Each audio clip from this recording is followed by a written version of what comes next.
niin mä olen vähän niin kuin valmiustilassa, että mä otan siihen nähden, että voi tapahtua näin.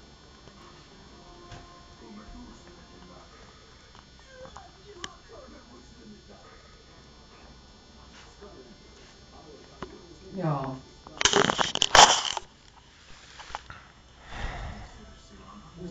Hei, jos Seppo on tuolla ja se Moskva kotona, se huutaa viimeistä siinä, kun se tulee kotiin. Noin.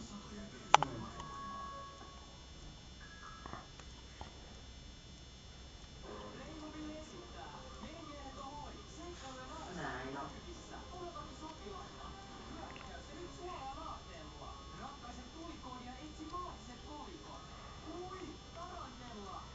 Joo.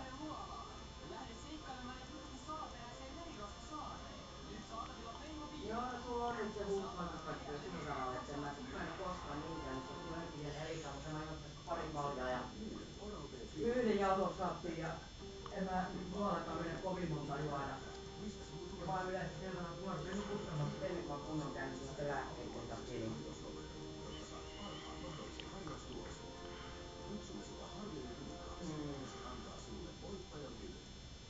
Me saatiin parveke siivottua tänään. Me saatiin parveke tyhjennettyä tänään. Ei sitä ole näkynyt katoa koko tänä aikana. Oota, nyt mä oon se 2 pakettia jauhelihaa. Niin, sit mä oon se jotain muuta kun me jouduttiin nyt makaronimessuille kavereille. Sulla on makaronit ja muuta ja sinne mukaan ja näin edelleen. Mä oon otettu 2 vielä höykiä varten käteisenä. Leipää ja näin edelleen. Niin. Hän tulee sitten niinku tiistaina, että kun...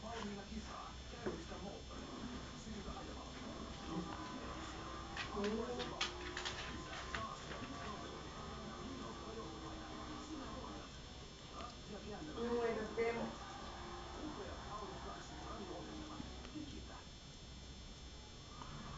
Juu, ei se tänään vielä. Huomenna sitten varmaan mene, kun tänään oli toi rouraamisoperaatio tuolla Roskin parvessa sen verran. Juu, tiedän kyllä toisin. Teemu tuli sun ja mun sopimuksen väliin, niin siinä mä se sitten tekee hengialue. Niin, se on oma tappio, mitä tulee. Siinäpä se oli. Niin. Niin. Siinäpähän kielsi siinä sen hoitaa.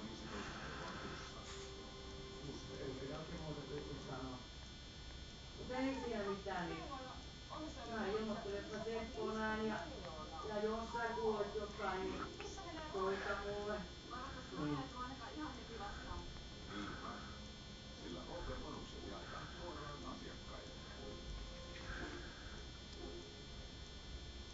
Niin.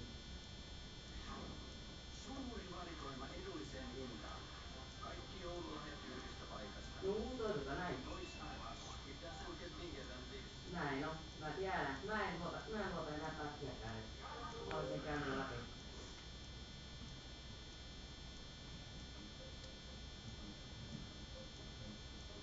Se on maailman ikäviä asioita.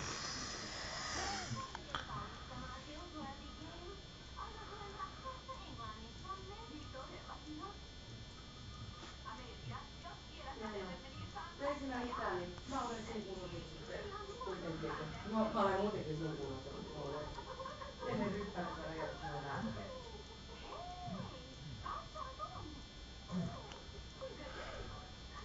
Okei, teemme näin. Toi moi.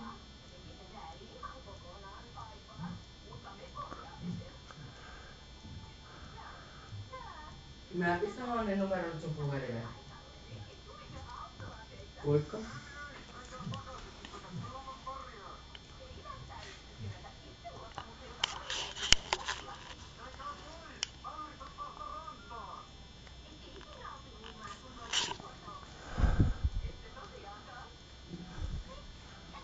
Ai vittu, aivan sairasta. Ei se voi vetää ton. Älä syö sitä vittu turvetta.